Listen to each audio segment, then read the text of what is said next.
Hello बच्चों, आपका अपने ट्यूटर टॉक 9 चैनल में स्वागत है। आज की वीडियो में हम कक्षा 9वीं प्रश्नावली 2.1 का जो प्रथम प्रश्न है, निम्नलिखित व्यंजकों में कौन कौन एक चर में बहुपद हैं और कौन कौन नहीं है, कारण सहित उत्तर दीजिए। तो एक बहुपद के लिए आवश्यक है जो उसके चर होते हैं, जैसे यहाँ पर मैंने डाला 3x² प्लस 5x+7। तो बच्चों, जो ये x है जिसे हम चर कहते हैं, यहाँ पर y भी हो सकता है या कोई z हो सकता है, p q नाम हो सकता है। हाँ, लेकिन आपने ये याद रखना, जो इसकी जो ये शक्ति होती है, जो पावर जिसे बोला जाता है, जैसे घातांक भी कहते हैं, वह पूर्ण संख्या होनी चाहिए। कहने का मतलब यह ऐसे 1 2 3 4 ऐसे संख्या होनी चाहिए। जैसे मान लीजिए अगर 3/x है, 3/x है, तो ऐसी संख्या को हम बहुपद नहीं कहते।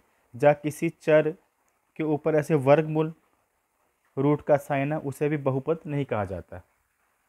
तो इस प्रश्न में 4 भाग हैं, तो सभी को हम डिस्कस करेंगे।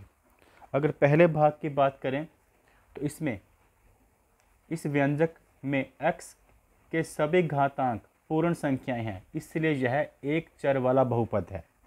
एक चर का क्या मतलब है? इसमें देखो x है तो दूसरा भी x ही है, यानी कि y या z कोई दूसरा इंग्लिश का अल्फ़ाबेट नहीं आया है, तो यह इसे हम एक चर वाला बहुपद कह सकते हैं।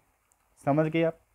पहले तो हमने x की पावर देखनी है और फिर हमने देखा कि इसमें एक ही चर है। उसने 2 कंडीशन रखी है, एक तो बहुपद होना चाहिए, एक उसमें एक ही चर होनी चाहिए।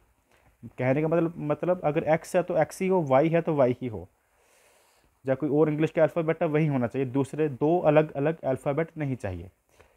जैसे यहाँ पर है y² प्लस √2, तो यहाँ भी देखें तो y के घातांक एक पूर्ण संख्या है, जो y की पावर है वह 2 है, जिसे हम पूर्ण संख्या कह सकते हैं, तो यह भी बहुपद है।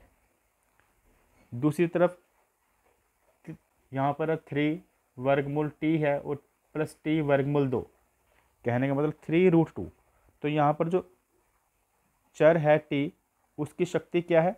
उसकी पावर है 1/2 इस t की।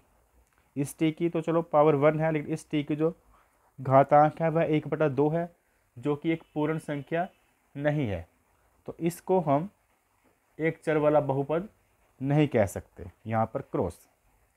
और इस तरफ y प्लस 2/y, यहाँ पर बच्चों इस y की पावर तो 1 है, ठीक है, लेकिन इस y की पावर ये बटे में है, अंश में 2 है, हर में y है। जब कोई इंग्लिश का अल्फ़ाबेट चर बटे में हो, हर की स्थिति में हो, तो उसकी जो घातांक होती है वह नेगेटिव होती है। यहाँ पर y की जो घातांक होगी वह -1 मानी जाएगी, जो कि एक पूर्ण संख्या नहीं है, इसलिए यह भी एक चर वाला बहुपद नहीं है। आप इसका ऐसे कमेंट लिख सकते हैं। यहाँ पर देखें, अगर x y t सबकी अगर घातांक देखें तो सभी पूर्ण संख्या है, लेकिन चर एक नहीं है। कहने का मतलब या तो तीनों x चाहिए थे, या तीनों y होते, या तीनों t होते।